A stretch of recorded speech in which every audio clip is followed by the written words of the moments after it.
جن کا عشرہ مبشرہ میں شمار ہوتا ہے وہ حضرت عثمان غنی غزوہ تبوک کے موقع سے مصطفیٰ جان رحمت نے اعلان کیا چندے کا میرے بھائی بیٹھ جائیے وہ کام بعد میں کر لیجیے گا. ہیلو ایسا بیٹھ جائیے وہ کام بعد میں کر لیجیے گا. صلاۃ و سلام کو اس وقت نیچے لگا دیجیے گا. ایک بار زور سے کہیں یا رسول اللہ اور ایک بار کہیں یا حبیب اللہ. حضرت عثمان غنی جنہوں نے کئی بار جنت خریدی مصطفیٰ جان رحمت صلی اللہ علیہ وسلم سے غزوہ تبوک کے موقع سے مصطفیٰ جان رحمت چندہ کر رہے ہیں. حضرت عثمان غنی کھڑے ہوئے اور آپ نے 600 اونٹ ساز و سامان آپ نے اعلان کر دیا کہ میں خدا کی راہ میں دینے والا ہوں. حضور نے کیا فرمایا آج کے بعد سے تمہارا یہ عمل کافی ہے. آج کے بعد سے تم اگر کوئی بھی عمل نہ کرو تمہاری جنت جانے کے لیے یہ عمل کافی ہو جائے گا. اتنی بڑی بشارت مصطفیٰ نے دی ہے. یعنی زمین پھٹ سکتی ہے آسمان پھٹ سکتا ہے مگر مصطفیٰ جان رحمت کے اس غلام حضرت عثمان غنی کے جنتی ہونے میں شک نہیں کیا جا سکتا ہے. چونکہ حضور نے جنتی کہا ہے جنت کے مالک مصطفیٰ ہے. اللہ جنت کا خالق ہے مگر مصطفیٰ جنت کے مالک ہے. جو جنت کا مالک ہے انہوں نے عثمان غنی کو جنتی کہا ہے. مگر حضرت عثمان غنی اپنے گھر سے نکلے جا رہے ہیں ایک چھوٹا سا گدھا نگاہ میں آیا. اس گدھے کو دیکھا کھڑے کھڑے رونے لگے. روتے روتے بے ہوش ہو کر زمین پر گر گئے. لوگوں نے پانی چھڑکا. تھوڑی دیر کے بعد عثمان غنی ہوش میں آئے. ہوش میں آنے کے بعد لوگوں نے پوچھا اے امیر المومنین اس طرح رونے کا مطلب کیا ہے اور بے ہوش ہونے کا ریزن کیا ہے. حضرت عثمان غنی فرماتے ہیں گدھا نہیں دیکھتے ہو تو اس گدھے کو دیکھ کر رونے لگا. اس گدھے کو دیکھ کر کے میں رونے لگا. روتے روتے بے ہوش ہو گیا. لوگوں نے پوچھا امیر المومنین اس گدھے سے یہ گدھے میں کیا ہے. گدھا دیکھ کر رونے کا کیا مطلب گدھا دیکھ کر بے ہوش ہونے کا کیا مطلب. عثمان غنی فرماتے ہیں میں اس گدھے کو دیکھتا ہوں تو مجھے میری قبر یاد آتی ہے. میں اس گدھے کو دیکھتا ہوں مجھے قبر کی کالی کوٹھی یاد آتی ہے. تم کو کس نے کہا دیا کہ تم جنت میں چلے جاؤ گے. تم کو کس نے کہا دیا بغیر محنت کے جنت میں چلے جاؤ گے. نماز نہ پڑھو پھر بھی جنت. روزہ نہ رکھو پھر بھی جنت. ایک بھی کام اچھا نہ کرو پھر بھی جنت. یہ کس نے کہا دیا. جنت جو مولوی تم کو ڈال کر کے بانٹتا ہے وہ مولوی ہی جنت میں جائے گا کہ نہیں کوئی گارنٹی نہیں ہے. جو پیر تمہیں بیٹھ کر جنت بانٹ رہا ہے وہ پیر بھی جنت میں جائے گا کہ نہیں کوئی گارنٹی نہیں ہے. جنت کی گارنٹی کون دے گا جو جنت کا مالک ہے. اور جنت کا مالک کوئی دوسرا نہیں. جنت کا مالک میرے مصطفیٰ ہے. حضور اعلیٰ حضرت فرماتے ہیں تجھ سے اور جنت سے کیا مطلب وہاں بھی دور ہو. ہم رسول اللہ کے جنت رسول اللہ. اللہ اکبر یا رسول اللہ میلاد النبی زندہ باد اہل سنت زندہ باد. ہم رسول اللہ کے جنت رسول اللہ کی آسان ہو گئی جنت. ایک شاہد کھڑا ہو کر کے پڑھتا ہے میں تو دوزخ میں میں تو کیا میرا سایہ نہ جائے گا. دوزخ میں میں تو کیا میرا سایہ نہ جائے گا. یہ تو شاہد کا تخیل ہے شاہد کا خیال ہے کیونکہ رسول پاک سے دیکھا نہ جائے گا. یہ کب ہوگا جب ایمان پر مریں گے تب حضور سے دیکھا نہیں جائے گا کہ ایمان پر مرنے والا میری امت کا ایک فرد جہنم میں کیسے رہے گا. حضور نے کیا فرمایا کسی کے اندر رائے کے دانے کے برابر بھی ایمان ہوگا اور وہ دوزخ میں جا چکا ہوگا میں اسے دوزخ سے نکال کر جنت کی سیر کرواؤں گا. یہ میرے مصطفیٰ فرماتے ہیں. مگر شراب پی پی کر اپنے آپ کو اتنا گندا کر چکے ہیں. کون گارنٹی دے گا کہ میری موت ایمان پر ہوگی. جس پیر کے نام پر ہم نعرہ لگاتے ہیں جس پیر کے نام پر آ کر تلوار چاٹتے ہیں میری ماں ناراض ہے. میرے باپ سے 1 سال تک میں نے بات نہیں کی. میری ماں سے ہم نے اونچی آواز میں بات کی. میری ماں کو ہم نے گالیاں دی. 2 سال سے میرا چولہا الگ جل رہا ہے. میری ماں سے بات چیت نہیں ہوتی ہے. میرا باپ بھی ناراض ہے میری ماں بھی ناراض ہے. اور پیر صاحب آ گئے تو تلوار چاٹنے لگے. وہ پیر تمہیں جنت دلوائے گا کیا کیسے وہ جنت دلوائے گا. حضور کیا فرماتے ہیں خبردار خبردار اپنی ماں کو ناراض مت کرنا. اپنی ماں کو راضی کرنے کی کوشش کرنا. اس لیے کہ تمہاری دھڑکنیں جتنی بار دھڑکتی ہے اتنی بار تمہاری ماں کی دھڑکن سے تمہارے لیے درد کا احساس ہوتا ہے. حضور فرماتے ہیں اپنی ماں کو سنبھالو اس لیے کہ تمہاری ماں کے قدموں کے نیچے جنت ہے. حضور فرماتے ہیں، میرے مصطفیٰ فرماتے ہیں، ہم نے اپنی ماں کو ناراض کیا، اپنے باپ کو ناراض کیا اور پیر صاحب کے پیچھے بھاگ رہے۔ میں نہیں کہتا ہوں کہ پیر صاحب کی عزت نہیں ہونی چاہیے، پیر صاحب کا احترام نہیں ہونا چاہیے، یقیناً پیر صاحب کا احترام ہونا چاہیے، مگر ماں کو راضی کر کے، باپ کو راضی کر کے پیر صاحب کا احترام ہونا چاہیے۔ یہ سارے معاملات اگر توازن کے ساتھ رہے تو ہمارا ہر عمل اچھا ہوگا، ہمارا ہر عمل اچھائی میں شمار ہوگا۔ اگر ہم نے اپنی زندگی تباہ کر لی، ہم نے اپنی زندگی برباد کر لی اور آخرت کے بارے میں نہیں سوچا، تم کو کیا لگتا ہے خدا تم کو ایسے ہی چھوڑ دے گا؟ تم کو ایسے ہی چھوڑ دے گا؟ خدا کی سخت گرفت میں ہو تو تم کو اللہ رب العزت نے سخت گرفت میں رکھا ہے۔ شراب پی پی کر اپنے آپ کو اتنا گندا کر چکے، جوا کے بازار کو ہم نے گرم کیا، طوائف کے ہوٹلوں میں جا کر کے طوائف کو ہم نے نچوایا، جا کر عیاشی ہم نے کی، چوراہے پہ کھڑے ہو کر آنے جانے والے لڑکیوں کو ہم نے تاڑا، ہم نے زنا کر کر کے اپنے ایمان کو خراب کیا۔ میں کہتا ہوں ایمان کی گارنٹی کون دے گا؟ میرا پیر ہمیں ایمان کی گارنٹی دے گا کیا کہ ایمان پر موت ہوگی؟ کون اتنی گارنٹی کے ساتھ بول سکتا ہے؟ جو شاعر کھڑا ہو کر ناک پڑھ رہا ہے تو میں تو کیا میرا سایہ نہ جائے گا؟ اسی سے پوچھ کہ تو گارنٹی لے گا کہ ایمان پر تیری موت ہوگی، یا پھر تم جن لوگوں کے سامنے پڑھ رہا ہے اس کی موت ایمان پر ہوگی؟ یہ کیا گارنٹی ہے؟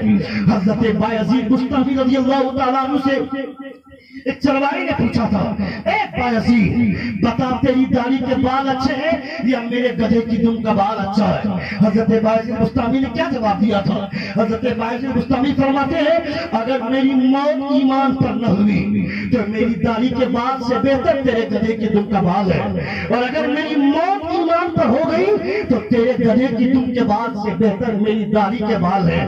کون بولتے ہیں؟ حضرت بایزید بستامی، اتنے پائے کے ولی، اتنی مختصر شخصیت، وہ یہ بولتے ہیں کہ ایمان پر موت ہونے کی تمنا کرو، ایمان پر موت کی دعا کرو۔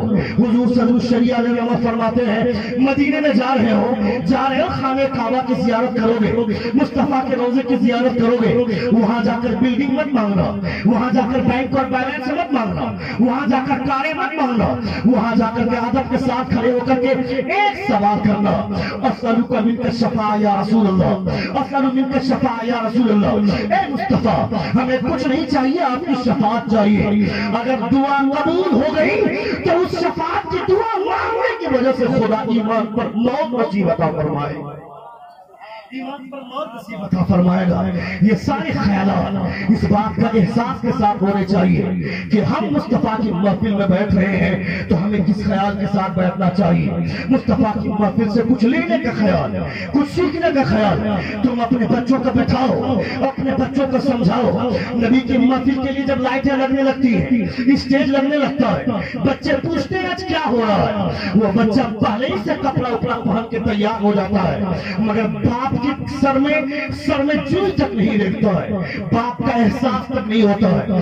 باپ سوچتا ہے پروگرام شروع ہوگا تب جائیں گے، مگر بیٹا پہلے ہی آ کر اسٹیج کے پاس کھیلنے لگتا ہے۔ وہ نبی کی محفل کا احترام نہیں جانتا ہے، مگر اتنا جانتا ہے کہ جلسہ ہو رہا ہے۔ تو تمہارا بیٹا آج جلسہ جان رہا ہے تو اس کو کل یہ پتا ہونا چاہیے کہ نبی کا جلسہ ہوتا کیا ہے، نبی کے جلسے کی شان کیا ہوتی ہے، نبی کی محفل کا احترام کیا ہوتا ہے۔ اپنے بچوں کو اٹھتے بیٹھتے چلتے پھرتے ان چیزوں کو سکھاؤ اپنے گھر میں بیٹھ کر۔ کوئی ضروری نہیں ہے کہ خدا کا ذکر اور مصطفیٰ کا چرچا کرنے کے لیے اسٹیج لگے، شامیانہ لگے، پنڈال لگے، لائٹ لگائے، کرسی سجے تبھی مصطفیٰ کا چرچا ہوگا۔